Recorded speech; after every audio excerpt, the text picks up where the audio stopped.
Assalamualaikum warahmatullahi wabarakatuh. Alhamdulillah rabbil alamin wassalatu wassalamu ala asyrafil anbiya'i wal mursalin sayyidina wa maulana Muhammadin wa ala alihi wa sahbihi ajma'in. Allahumma salli wa sallim wa barik ala Muhammad wa ala ali Muhammad kama sallaita wa sallamta wa barakta ala Ibrahim wa ala ali Ibrahim fil alamin innaka Hamidum Majid. Amma ba'd. Tuan-tuan dan puan yang dimuliakan sekalian, alhamdulillah syukur kepada Allah pada pagi ini. Maaf terlambat sikit untuk kita adakan kuliah. Dan biasa renungan kita, tadabbur kita pada pagi ini daripada tafsir Ibnu Katsir, iaitu bagi tuan-tuan yang memiliki tafsir Ibnu Katsir, tolong buka pada jilid yang ke-8. Jilid yang ke-8, pada jilid yang ke-8 muka surat 249 250 muka surat pada, maafkan saya, pada muka surat 473. Pada muka surat 473. Ya. Iaitu perbincangan kita pada pagi ini, ada apa dengan Lailatul Qadar, bagaimana mendapatkannya, dan tanda-tanda Lailatul Qadar untuk kita belajar sesama, iaitu daripada tafsir Ibnu Katsir ni. Tolong buka tafsir Ibnu Katsir jilid yang ke-8 muka surat 473, iaitu surah Ad-Dukhan. Baik, surah Ad-Dukhan. A'udzubillahi minasyaitonirrajim. Bismillahirrahmanirrahim. Hamim wal kitabil mubin. Inna anzalnahu fi lailatin mubarakah. Inna kunna mundirin. Fiha yufraqu kullu amrin hakim. Amran min indina. Inna kunna mursilin. Rahmatan min rabbik. Innahu huwas sami'ul alim. Rabbis samawati wal ardi wa ma bainahuma in kuntum muqinin. La ilaha illa huwa yuhyi wa yumit. Rabbukum wa rabbu abaikumul awwalin. Sadaqallahul azim. Kita masuk sepertiga terakhir daripada Ramadan. Maka mudah-mudahan apa yang disampaikan pagi ini berguna untuk kita memperoleh apa yang dinamakan sebagai hadiah daripada Allah, itu Lailatul Qadar. Bagaimana mendapatkannya? Jadi ayat yang kita nak tadabbur pada pagi ini merupakan ayat yang awal daripada surah Ad-Dukhan. Ad-Dukhan ni maknanya kabut. Maknanya kabus. Maknanya asap. Baik. Demi Al-Quran yang telah menjelaskan, sungguhnya kami menurunkannya pada satu malam yang diberkati, dan sungguhnya kamilah yang berikan peringatan. Pada malam itu dijelaskan segala urusan yang penuh hikmah, iaitu urusan yang besar di sisi kami. Sungguhnya kami adalah yang mengutuskan rasul-rasul sebagai rahmat daripada Tuhanmu. Sungguhnya dialah yang maha mendengar lagi maha mengetahui. Tuhan yang melihara langit dan bumi dan apa ada antara kedua-duanya, jika kamu adalah orang yang meyakini. Tidak ada Tuhan yang berhak disembah melainkan Dia, yang menghidupkan dan mematikan. Dialah Tuhanmu dan Tuhan bapa-bapamu yang terdahulu. Tuan-tuan dimulakan ya. Jadi ayat ini secara spesifik menceritakan keutamaan apa yang dinamakan sebagai Lailatul Qadar, yang kita semua berusaha untuk mendapatkannya pada malam-malam akhir daripada Ramadan ini. Penting sangat kita spend sikit masa untuk kita memahami apakah hak-hak yang boleh kita lakukan, tanggungjawab yang boleh kita lakukan ke arah mendapat keutamaan yang dijanjikan oleh Allah SWT dan Rasulnya SAW itu ya. Jadi Allah menceritakan bahawa Dia menurunkan Al-Quran yang agung pada malam yang penuh berkat, iaitu Lailatul Qadar, sebagaimana firman-Nya dalam surah Al-Qadr, inna anzalnahu fi lailatul qadr. Kami telah menyebutkan banyak hadis berkenaan perkara itu dalam surah Al-Baqarah yang lalu. Inna kunna munzirin, sungguhnya kami memberi peringatan. Maksudnya mengajar kepada umat apa yang bermanfaat bagi mereka dan apa yang beri mudarat kepada mereka menurut syariat, agar hujah Allah itu boleh tegak di atas hamba-hambanya. Ini inzar, maknanya benda-benda yang menakutkan. Dan begitu juga busyra, bisyara, perkara-perkara kebaikan dibawakan oleh Islam, sama juga dengan perkara-perkara menakutkan, merupakan peringatan buat kita semua. Ada orang kadang-kadang dia nak berdakwah, dia cerita benda baik, dia syurga, dia tak cerita pun akibat buruk kalau mereka ingkar, iaitu masuk neraka. Ini salah tuan-tuan. Kerana Nabi-Nabi diutuskan dengan basyiran wa nadhirah. Jadi Al-Quran mengandungi kedua elemen tersebut. Ada waktu kita targhib, ada waktu kita tarhib. Baik. Jadi ini antara penjelasan dikemukakan dalam tafsir Ibnu Katsir. Alhamdulillah semua sahabat dimuliakan Allah sekalian, Bomo Kreaton, Netizen Malaysia, Captain Ron, Ashraf Hussein dekat kita punya TikTok. Tolong sebarkan kepada ramai lagi teman kita yang tidak tahu kita ada kuliah pagi ni. Mungkin mereka dalam perjalanan, mungkin mereka kat rumah lagi, mungkin mereka dah hantar anak-anak, tak ada apa nak buat pagi ni. Malam tadi dah qiyamul lail, malam kedua satu, alhamdulillah syukur. Jangan tidur waktu sekarang, tahu waktu sekarang waktu barakah. dengan kuliah ke, baca Al-Quran ke, buat perkara-perkara yang baik ke. Macam saya kat rumah ni, ayam ada, apa semua ada. Tanam pokok jagung pun dia juga dekat kampung lah tuan-tuan. Jadi lepas subuh ni jangan tidur. Baik, itu kadar kalau kita lihat seperti yang dikemukakan dalam pendapat para ulama, dia berlaku tiap-tiap tahun dalam bulan Ramadan. Disukai bagi orang melihat Lailatul Qadar untuk menyembunyikannya dan berdoa dengan penuh keikhlasan. Tak payahlah kita pergi ambil gambar, hantar pula upload kat gambar-gambar orang, mantan Lailatul Qadar. Kalau lepas tak apa, tapi kalau tengah buat tu nampak sangat kadang-kadang kita ni riak dalam melakukan ibadah kepada Allah. Jadi adabnya ketika malam Lailatul Qadar ini, kalau kita menemuinya mendapat satu kelebihan, nanti saya ceritakan apa perasaan orang yang dapat Lailatul Qadar sebenarnya mengikut pengalaman para salafus salih. Ya. Najmil apa ni? Najmi. Dolo ya, Najmi. Ahlan salam semua Sesawat dimiliki Allah sekalian. Moga kita dapat berhimpun dalam satu majlis lah. Sekarang dah tak ada PKP kan, MCO dah tak ada, boleh kita jumpa insya-Allah, mudah-mudahan insya-Allah kalau ada kesempatan nanti saya nak buat open house insya-Allah tuan-tuan. Insya-Allah mudah-mudahan doakan ya. Alhamdulillah semua. Baik. Demikian diterangkan dalam kitab Al-Hawi oleh Al-Imam Al-Mawardi. Jadi adab dia yang sekadar ni kita dapat sembunyikan, tak payah cerita dengan orang.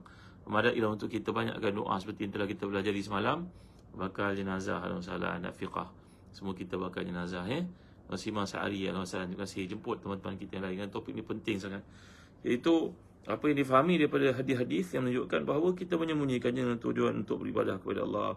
Jangan disibukkan kita dengan urusan-urusan dunia.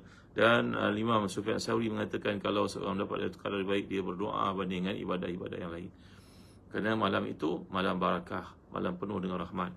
Malaikat-malaikat yang turun lebih banyak daripada pasir-pasir yang ada di permukaan bumi. Allah banyaknya. Ya. Jadi demikian dalam kitab Al-Hawi. Dan hadis-hadis Lailatul Qadar diriwayatkan oleh Bukhari, Muslim daripada Abu Hurairah, Bukhari dan juga Muslim daripada Ibnu Umar, Al-Bukhari dan juga Muslim daripada Aisyah. Banyak sekali nak cerita kepada tuan-tuan ya. Jadi Lailatul Qadar ni salah satu daripada malam-malam dalam Ramadan yang dinyatakan Al-Quran. Contohnya surah Dukhan ini menceritakan dia sebagai Lailatul Mubarakah, malam penuh dengan keberkatan. Jadi dalam surah Qadar pula Allah menggambarkannya sebagai satu malam yang penuh kemuliaan lebih daripada 1000 bulan. Malaikat turun dalamnya dan malam itu merupakan salam. Allah menyatakan salam makna kesejahteraan. Dan surah Al-Baqarah diisyaratkan tentang sebab-sebab tingginya kedudukan malam ini, iaitu syahr Ramadan alladzi unzila fihi al-Quran.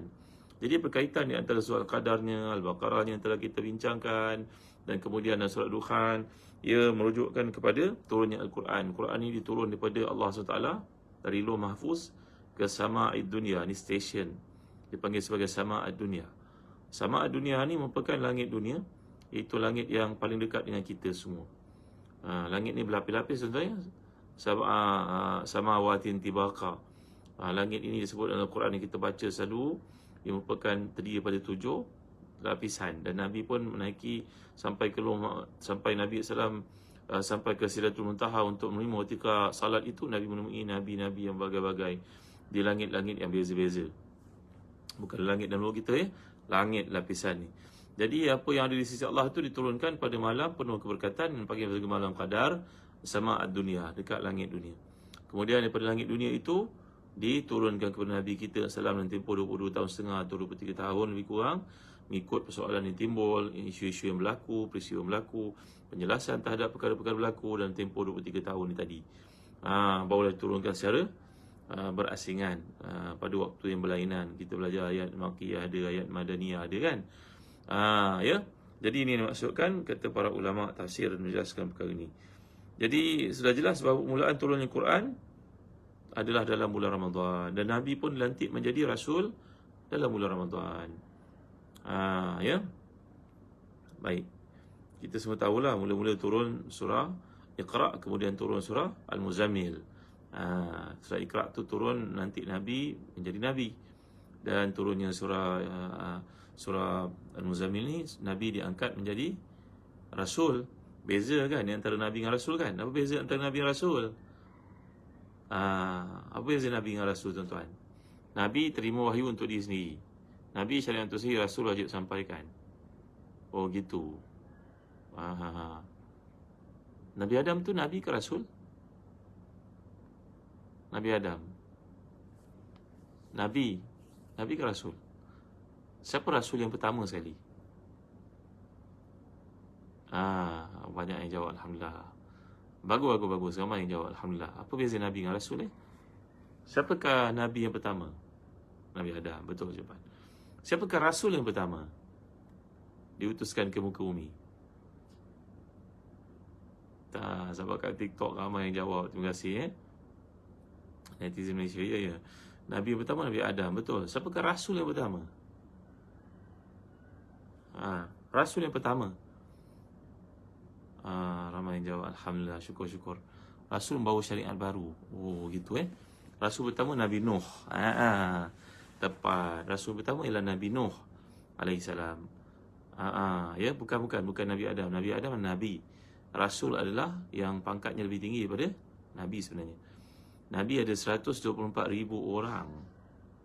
124,000 orang dalam hadis mengatakan.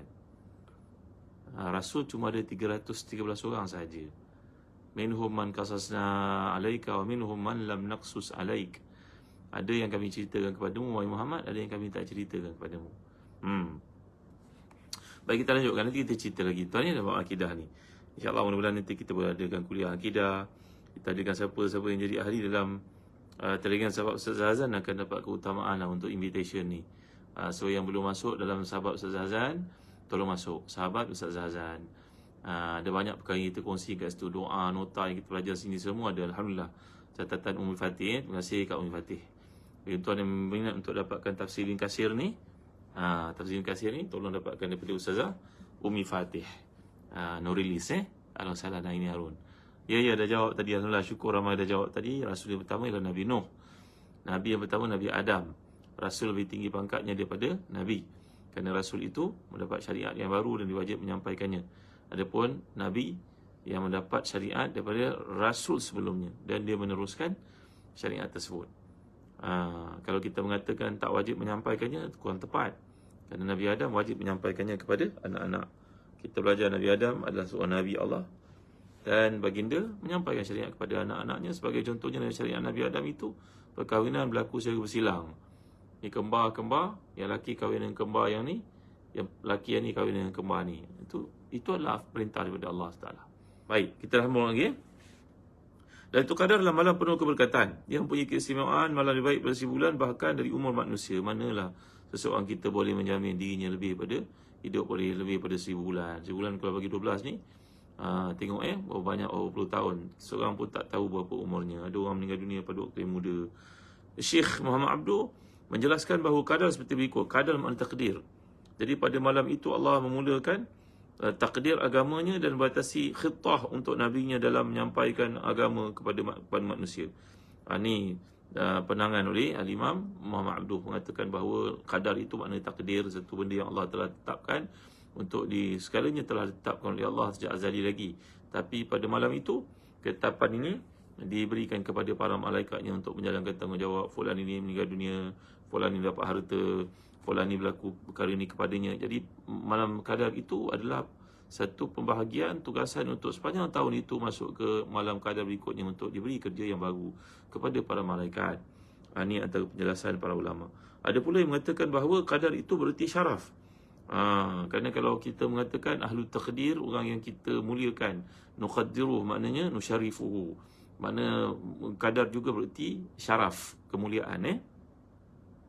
Kerana pada malam itu Allah mengangkat kedudukan nabinya dan memuliakannya dengan risalah, iaitu menjadikan nabi kita seorang Rasulullah. Nabi Allah menjadi Rasulullah. Kemudian bangkitkannya Rasul. Perkara ini disyaratkan oleh Allah, ditegaskan pada malam itu malam yang mulia diturunkan Al-Quran. Jadi saya telah jelaskan kepada tuan-tuan dalam kuliah-kuliah terdahulu bahawa kerana Ramadan ini merupakan bulan diturunkan Al-Quran, dan secara tepatnya diturunkan Al-Quran itu pada malam qadar itu, dan sebagai tanda bersyukur kepada Allah di atas nikmat pemberian panduan yang berterusan dalam hidup kita yang tidak akan dapat dipindah, dirosakkan, diubah oleh sesiapa pun. Inna nahnu nazzalna dzikra wa inna lahu lahafizun. Allah kata, kami menurunkan Al-Quran, kami akan meliharanya, tidak akan ada penindaan ataupun perubahan dilakukan kepada Al-Quran itu. Berbanding kitab-kitab samawi yang terdahulu, Allah tidak menjanjikan pemeliharaan, penjagaan padanya, menyebabkan dalamnya banyak perubahan. Tuan-tuan tahu tak satu kisah? Ia berlaku pada zaman pemerintahan Khalifah Islam yang terkemuka namanya Mu'tasim. Khalifah Abbasi ni dia punya ramai pekerja lah. Pada zaman Baghdad kita tahu ilmu perkara masyarakat majmuk. Ada orang agama Yahudi, ada agama Majusi. Mereka bekerja dengan kerajaan Islam Baghdad. Kerajaan Islam menghargai mereka. Tuan-tuan nak tahu tak? Ketua pengarah hospital Kementerian Kesihatan macam kita pada zaman pemerintahan Harun al-Rashid dan juga anak-anaknya itu dipimpin oleh seorang yang beragama Majusi yang tidak masuk Islam sampai dia mati. Namanya Georges bin Bakhtishur. Beliau seorang Parsi Majusi, tapi diberikan hak untuk pentadbiran dan juga pegang jawatan besar dalam kerajaan Islam. Pegang dengan pemantauan lah, bukan pegang lepas tu lepas buat tak tahu apa orang buat. Mereka buat tak tahu, bukan begitulah kerajaan Islam dahulu berbawa, tuan-tuan ni. Jadi apa yang berlaku? Lelaki dalam kerajaan Abbasi ni, dia seorang macam kita, ibaratnya orang jawatan tinggi lah, pengarah lah dalam Kementerian Pendidikan, gitulah lebih kurang. Maka Khalifah Islam berkata kepadanya, Fulan, kau ni bersama aku, kau berada program buka puasa dengan aku, kau begitu begini dengan aku, kau tengok kami semua supaya kau tengok kami orang Islam semua jujur. Kenapa kau tak orang Islam, Fulan? Kata, tuanku, bagilah saya peluang untuk meneliti. Apa kau nak teliti lagi? Dia senyum macam tu, tuan. Ketawa begitu je. Peristiwa ni disebut oleh Al-Imam Ibn Katsir dalam Bidayah wa Nihayah. Kemudian dia pun ditugaskan di tempat yang jauh dari Baghdad. Macam kita kira ada misi tertentu lah. Kan kalau kita ada pegawai kerajaan ni dihantar untuk set up tempat baru, bekerja tempat baru, naik pangkat kena tempat jauh. Gitulah. Maka dia mau pergi jauh dari Baghdad. Dia seorang khatat. Khatat ni makna dia seorang, zaman dulu mereka menulis menggunakan tangan, tak ada mesin cetak macam kita sebagainya. Maka dia seorang khatat, kaligrafer yang hebat. Dia pergi jauh dari Baghdad. Maka dia nak tengok kebenaran Islam. Dia menyalin kitab Taurat dalam dan menambah macam-macam perkara dalam yang bukan-bukan dalam kitab Taurat itu. Cantik dibuatnya. Maka dia pun berjumpa dengan seorang padri ataupun rahib Yahudi, menunjukkan kepadanya, ni kitab Taurat aku tulis tulisan tangan. Memanglah semua tulis tangan, tapi tulisan aku cantik, hiasan dalamnya, dia punya zakharafah, dia punya hiasan, dia punya kesenian. Rahib itu pun kagum, kemain lagi. Dia pun membeli manuskrip yang aku telah pindah dan ubah segala macam dalam tu dengan harga yang mahal kerana melihat keindahannya. Dia takjub dengan keseniannya. Aku mendapat duit yang banyak, kata orang Majusi ni. Kemudian dia well versed lah, dia tahu semua sebab dalam kerajaan Baghdad ada macam-macam, Yahudi ada, Nasrani. Kemudian tiba lagi kan, dia ambil pula kitab Bible dan dipindah dalam Bible itu, diubah suka hatinya, dicantikkannya, tapi diperdayakan apa yang dipindah itu dengan persembahannya, layoutnya macam kita lah, design yang sangat menarik. Maka dia pun jumpa dengan ketua padri yang ada. Dia offer, nak beli tak? Cantik. Cantik. Dia beli dengan harga yang mahal, tuan-tuan. Maka si Majusi ni ambil pula Al-Quran. Dia ambil Al-Quran. Apa dia buat tu? Dia ubah ayat Al-Quran, ditambah. Kemudian dia pun jumpa dengan seorang imam biasa-biasa je, bukan ulama pun. Dia jumpa imam biasa-biasa. Kan ribuan manusia diproduce sebagai hafizah setiap tahun, tuan-tuan. Ada tak kitab yang dihafal orang begitu? Usahakan orang awam hafal. Padri-padri pun tidak menghafal Bible. Rahib-rahib pun tidak menghafal apa yang terdapat dalam Torah mereka. Tak hafal, tak tahu. Ahmad Didat seorang yang hafal dengan Dr. Zakir Naik. Tuan-tuan, mana kitab Samawi yang melahirkan penghafaz-penghafaznya? Kita di Malaysia saja ribuan para hufaz lahir. Tidakkah ini menjentik hati mereka yang tidak beriman untuk berfikir? Orang macam Elon Musk ke, tak terfikir ke dia betapa hebatnya Islam ni kan, tuan-tuan? Baik, tuan, maka aku pun pindah, kata beliau. Aku pun pergi pada seorang imam biasa-biasa je, imam kampung. Macam kita panggil lebay kampung lah, bukan penghinaan pun, tapi orang biasa-biasa. Pergi tengok Quran ni, cantik. Orang tu buka saja, tengok ayat kat situ, dia cakap, muka dia macam nak telan aku. Fulan, kau jangan main Quran, kau tunjuk Quran, kau jual, nanti orang sembelih kau, Fulan. Ini mana ada dalam Quran kami macam ni? Buka lagi, ini mana? Orang tu orang biasa, bukannya ulama pun. Kalau ulama memang aku kena betul lah. Aku pun mula meyakini bahawa memang kitab ini kitab Allah SWT. Kerana orang biasa baca pun tahu ada perpindahan dilakukan dalamnya. La ilaha illallah azizah. Ada salah seorang sahabat yang dimuliakan Allah sekalian. Aku takut. Aku ambil Quran tu, aku bakar. Mulai itu aku masuk Islam. Dia balik ke Baghdad, ditugaskan semula di Baghdad. Dan raja pun tengok, fulan, itu kau pergi lama aku tak jumpa kau, sekarang kau dah masuk Islam. Bila kau masuk Islam fulan? Dia pun mencerita kepada khalifah pengalaman dilalui secara peribadi, bahawa aku meminda kitab Taurat, Injil, mereka tidak tahu pembinaan berlaku dalamnya. Mereka terpedaya dengan persembahan yang indah, yang cantik itu. Tapi Quran aku ubah sikit je. Orang biasa kata pada aku, kau kena sembelih nanti bulan. Kau jangan main Quran kami ni. Mana kau dapat macam ni? Mana riwayat yang kau baca ni? La ilaha illallah Muhammadur Rasulullah, subhanallah, tabaraka wa ta'ala. Ini keistimewaan Quran, tuan-tuan. Ya. Jadikanlah bulan Ramadan ni bulan untuk kita baca Quran dengan faham. Besok lepas Ramadan kita baca Quran untuk, sekarang kita baca untuk khatam, nanti kita baca untuk faham. Khatam sekarang, faham nanti kita usahakan. Tadabbur itu selepas faham. Orang cerita tadabbur dia tak faham bahasa Arab ni, ahlan wa sahlan wa jalan, dia tipu dirinya sendiri, tuan-tuan, rugi. Ya. Itu tuan-tuan tanya saya, apakah program belajar bahasa Arab yang kami tawarkan dekat Telaga Biru ni? Ada bukunya. Nampak? Cantik bukunya. Ini nombor 5. Dalam dia colourful, tuan-tuan. Tuan-tuan boleh dapatkan dekat www.telagabiru.com.my. Tuan-tuan ikut kursus online-nya pun ramai yang telah dapat manfaat, termasuk pakar motivasi negara Datuk Dr. Haji Muhammad Fadilah Kamsah, yang dah boleh bercakap Arab, menulis Arab, mendengar bahasa Arab, faham dalam Quran, alhamdulillah. Datuk kalau ada bersama-sama, Datuk boleh sokong mengajak kita untuk belajar sama bahasa Al-Quran. Ini nombor 1. Dia cantik, tuan. Sesuai untuk pelbagai umur. Ada latihan, ada QR code kat bawah ni. Tiap-tiap muka saya ada QR code. Kita boleh scan dan dengar kefasihan untuk berucap dalam bahasa Arab. Dia bercakap dalam bahasa Arab. Ini penting tau.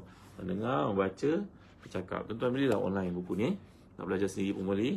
Nak minta ustaz-ustaz kat kampung kita mengajar pun boleh.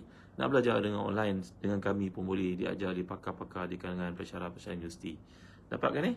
Tadi saya cerita kepentingan bahasa Arab ni, Al-Quran. Jadi malam qadar itu dimaksudkan malam turunnya Al-Quran kepada Nabi kita SAW. Turun jumlatan wahidah, turun lengkap, complete. Tapi akhirnya dibahagi-bahagikan mengikut kepada waktu, suasana, pertanyaan yang timbul 23 tahun ni tadi. Assalamualaikum warahmatullahi wabarakatuh. Ada link untuk Telaga Biru, ya, www.telagabiru.com.my. Telaga Biru satu perkataan. www.telagabiru.com.my. Dapatkan online. Di kuliah kita pun insya-Allah lepas raya besok kita start batch yang berikutnya untuk belajar bahasa Arab, belajar faham bahasa Arab, boleh bercakap bahasa Arab, boleh faham Quran, insya-Allah. Okey, itu tujuan kita, belajar Al-Quran, belajar sampai faham. Jangan terikat dengan tajwid saja. Tajwid itu penting, tapi yang sangat penting, yang banyak orang terlupa untuk faham Quran. Ruginya cakap orang putih mengalahkan orang putih. Tapi bahasa Arab yang dibaca dalam setiap rakaat sembahyangnya, dia boleh abaikan peluang untuk belajar. Rugi. Ya. Jadi tuan baik, kita kembali kepada bincangan kenapa dinamakan Lailatul Qadar. Sebagian ulama mengatakan bahawa dinamakan Lailatul Qadar kerana Allah mentakdirkan pada malam itu umur manusia, rezeki mereka, dan menampakkannya kepada para malaikat tadbir urus manusia ni tadi. Apa yang ada di sisi Allah telah ditetapkan sejak azali lagi. Kemudian pada malam itu malaikat ni bertanggungjawabkan untuk menjalankan segala tugasan yang telah ditetapkan itu. Ini maksudnya. Keistimewaan Lailatul Qadar, kebesaran Lailatul Qadar sebenarnya terletak pada dua perkara. Yang pertama, turunnya Al-Quran. Yang kedua, turunnya Jibril dan sebagian malaikat yang mengucapkan tahiyyah. Tahiyyatun, mengucapkan salam untuk menyaksikan amal ibadah dan juga mengembangkan salam dan juga rahmat di permukaan bumi.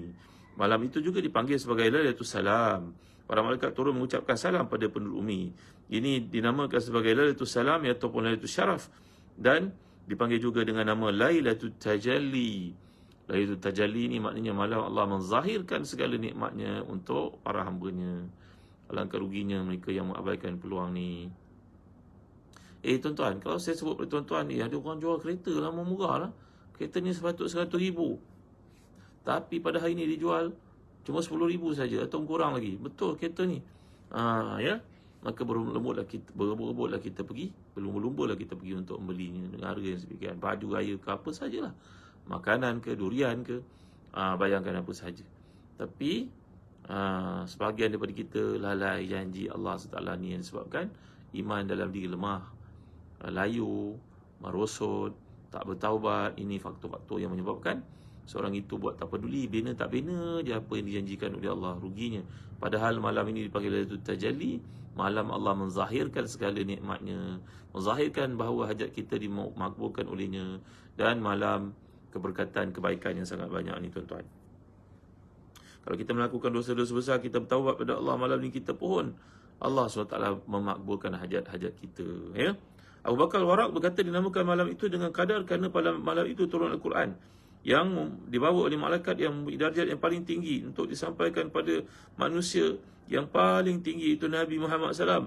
Dan Nabi pula menyampaikan kepada umat yang punya darjat yang paling tinggi, iaitu umat Muhammad SAW. Jadi Abu Bakar bin Arabi pula berkata, turunnya Al-Quran pada malam itu telah cukup menjadi bukti kemuliaannya.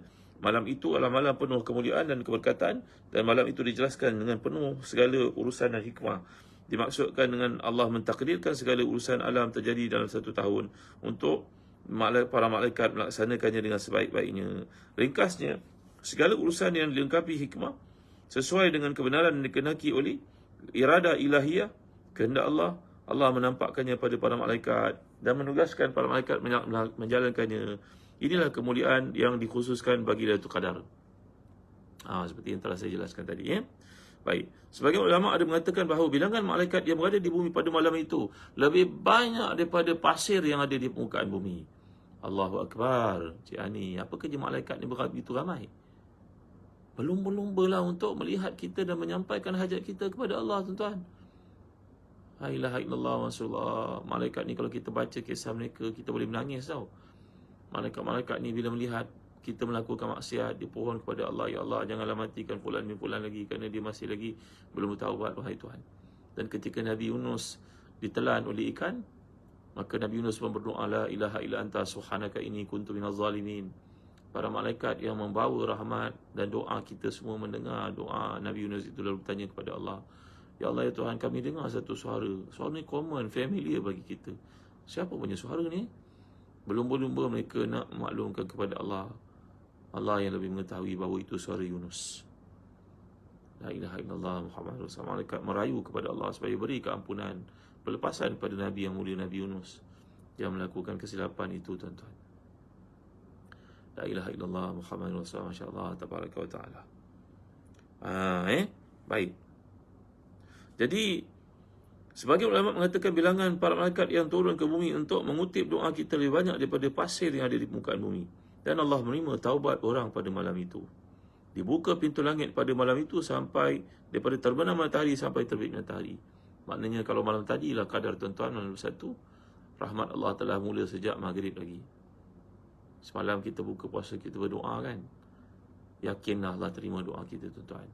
Allah terima doa kita dalam 3 bentuk. Diberi segera, ditangguhkan pemberiannya pada waktu yang sesuai kerana kita tidak mampu untuk menanggungnya lagi, menerimanya lagi, atau ketiga Allah memberikan jawapannya dalam bentuk menghalang sebarang bentuk keburukan dari menimpa seseorang kita, iaitu wa an yusraf anhu as-su'a misla du'aihi. Lalu Allah beri kepada kita satu penangguhan, ataupun Allah menghindarkan kita daripada musibah yang berlaku dengan mengikut kadar doa yang ditaksirkan olehnya, dan dia Maha mengetahui yang bijaksana.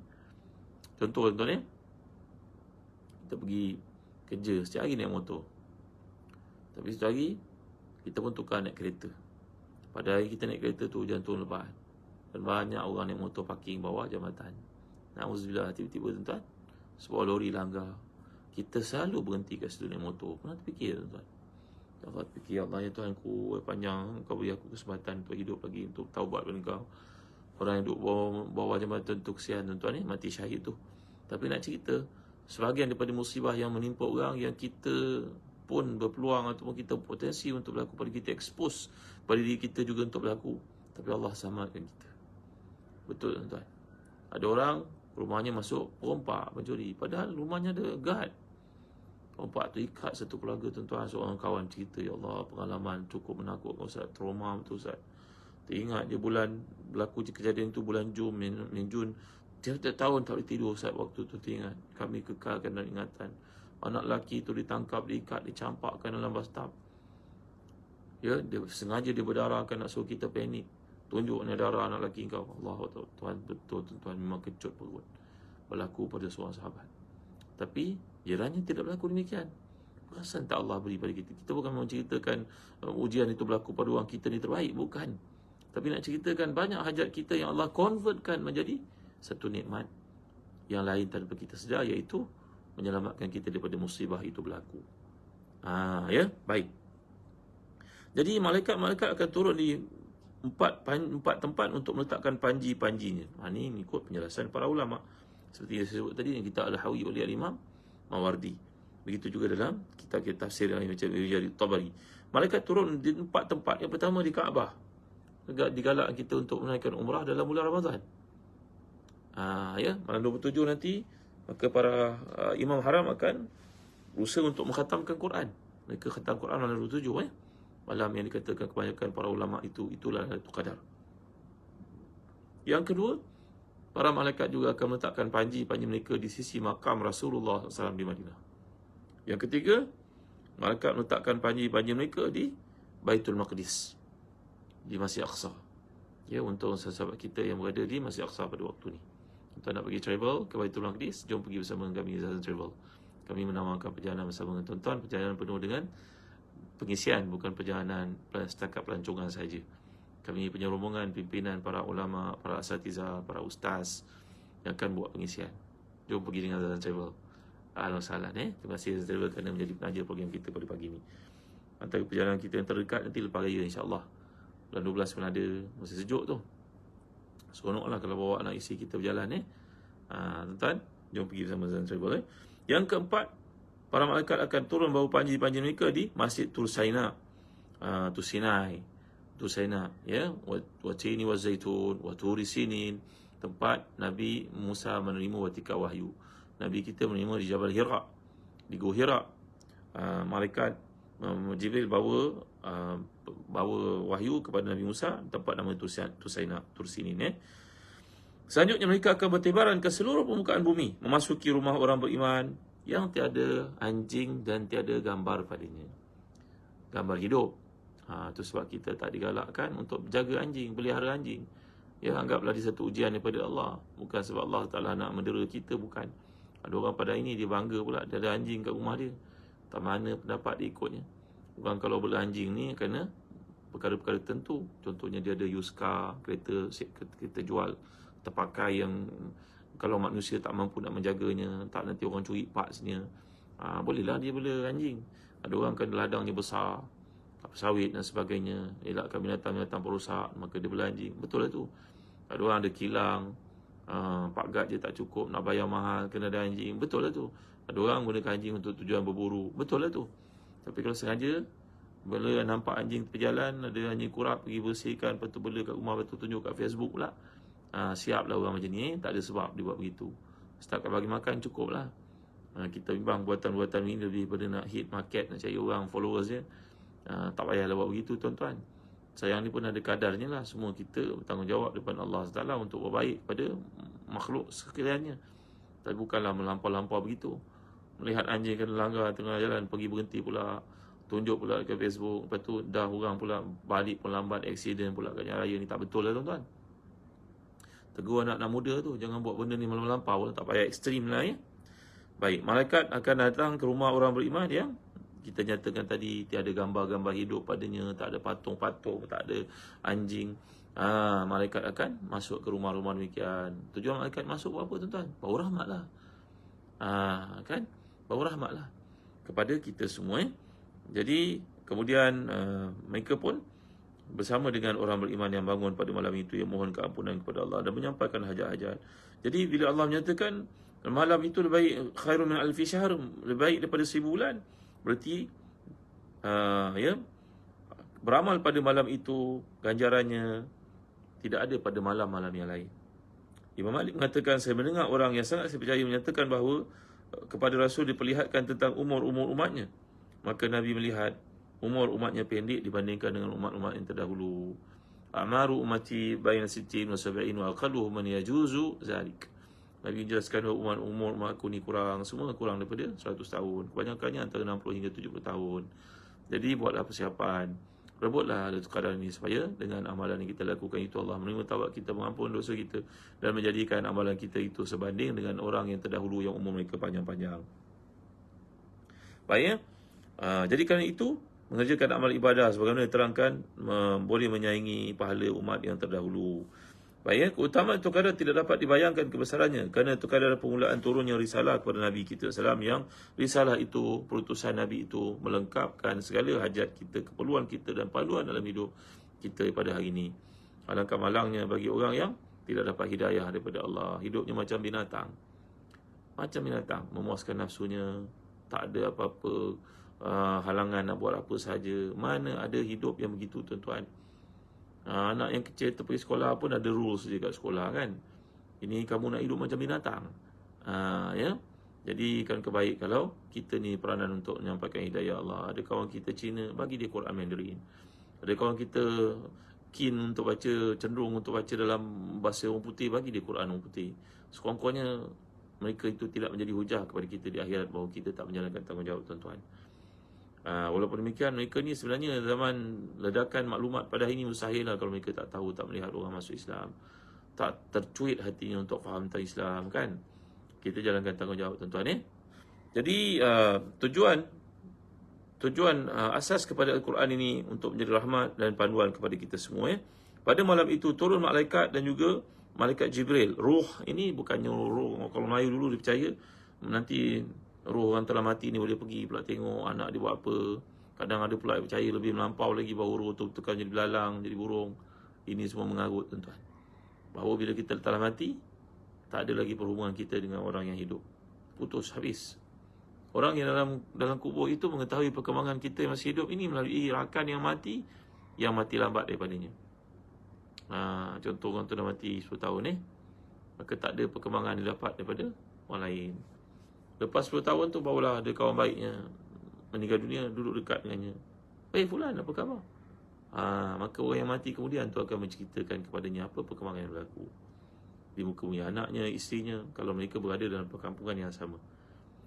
Perkampungan orang bertakwa sebagai contohnya. Satu lagi perkampungan orang yang diazab oleh Allah. Yang mana satu kita pohon pada Allah kebaikan. Jadi malam itu menjadi malam keselamatan dari awal hingga terbit matahari, terbit fajar. Lantaran itulah malam tersebut lebih baik pada 1000 bulan. 1000 bulan itu sama dengan 83 tahun 4 bulan. Panjang tu.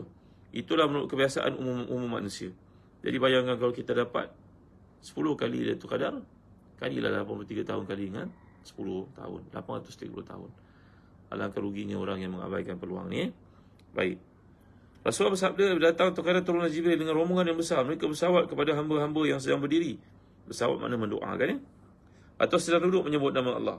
Apabila telah datang hari raya, Allah membanggakan dirinya di hadapan malaikatnya dengan berkata, wahai malaikat-malaikatku, apa balasan orang yang kepada seorang upahan yang telah menyempurnakan kerjanya? Para malaikat menjawab, wahai Tuhan kami, balasan mereka adalah disempurnakan habuannya. Allah berkata, Allah berfirman pada para malaikat, malaikat-malaikatku, hamba-hambaku, baik yang lelaki atau perempuan, yang telah menyelesaikan fardu puasa yang diwajibkan kepada mereka, kemudian mereka pergi ke tanah lapang untuk berdoa, demi kebesaranku, keagungan, kemuliaanku, ketinggian dan ketinggian makamku, aku mengkabulkan segala doa mereka. Kemudian Allah berfirman kepada para hambanya, kembalilah kamu semua, sungguhnya aku telah menjanjikan untuk kamu dengan kebaikan. Segala keburukan kamu buat dengan kebaikan. Hadis ini riwayat Al-Baihaqi dalam Syu'abul Iman dari Anas bin Malik radhiyallahu an. Allahu akbar, masya-Allah, tabaraka taala. Jadi sekarang ingat, sembahyang sunat hari raya itu walaupun hukumnya sunat, tapi ambillah dia sebagai satu tanggungjawab. Prihatinlah terhadap melaksanakan solat sunat hari raya berjemaah. Kalau buat di padang lapang bagus, kalau takut hujan buat kat masjid yang besar pun bagus. Hadir. Baik, keutamaan perkara hanya diperuntukkan bagi umat Muhammad sahaja, bukan umat yang lain, dan terus menerus sampai kiamat. Bahawa perkara ini akan berterusan sampai ke kiamat. Diriwayatkan daripada Ka'ab bahawa Allah telah milih saat-saat yang baik, maka Allah telah milih saat itu untuk kita bangun bersalat. Allah milih hari, maka Allah telah milih hari Jumaat. Allah milih salat waktu paling baiklah. Hari yang paling baik hari Jumaat Allah pilih. Allah telah milih bulan, maka Allah pilih Ramadan. Dan Allah telah milih malam. Malam yang paling utama adalah Lailatul Qadr. Inilah malam yang paling utama. Dinukilkan daripada sebagian ulama bahawa seutama-utama malam ialah malam Maulidur Rasul. Sebagian mereka mengatakan demikian. Sesudahnya ialah malam Qadar, sesudahnya malam Isra', dan sesudahnya malam Arafah, sesudahnya malam Jumaat, sesudahnya malam Nisfu Sya'ban, sesudahnya malam Raya. Ni setengah daripada para ulama menjelaskan demikian. Apa tadi? Malam paling utama malam Maulid Rasul. Malam yang kedua utama malam Qadar. Malam yang ketiga utama adalah malam Isra' Mi'raj.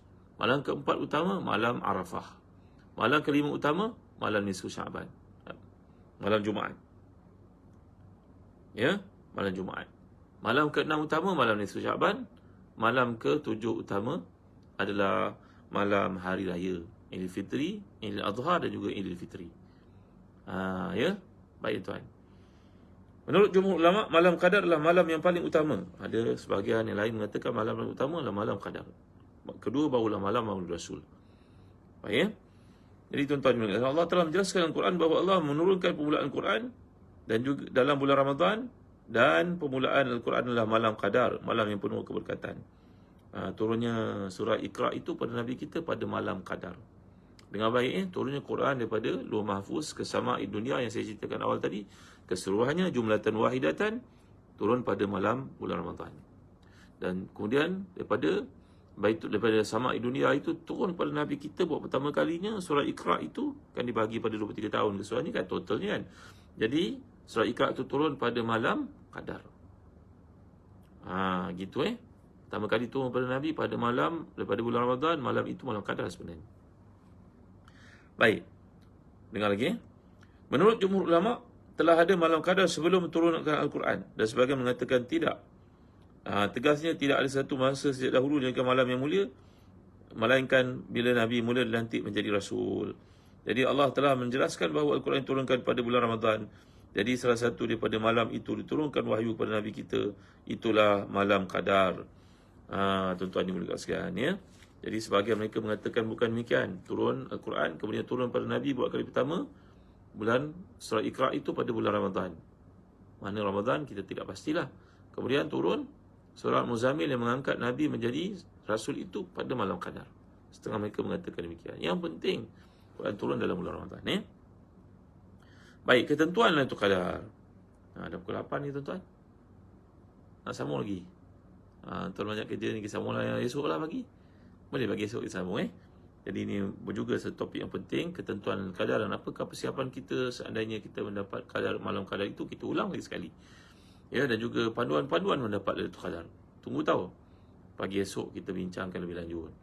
Malam ni malam ke-22, walaupun bukan malam ganjil, tapi kita bangun macam biasa tuan-tuan nanti kita sambung lagi. Topik ini sangat penting untuk kita semua faham, supaya kita ambil pedoman dan peluang. Kita dah faham tadi Lailatul Qadar ni ada banyak makna. Salah satu daripada maknanya Lailatul Syaraf, iaitu malam yang penuh dengan kemuliaan kerana turunnya malaikat yang ramai untuk mengutip dan juga membawa doa kita, mempersembahkannya kepada Allah SWT. Dan kita nak bila ditakdirkan perkara yang baik-baik itu dalam doa kita mendapatkan ampunan daripada Allah. Itu sebab para ulama mengatakan, andai seorang daripada kita peluang untuk bangun malam Qadar ini, hendaklah kita mengutamakan berdoa. Alhamdulillah kita dah sembahyang tarawih 20 rakaat. Jadi malam tu kalau kita bangun sembahyang sunat tahajud, kalau belum witir kita witir, kemudian kita banyakkan doa.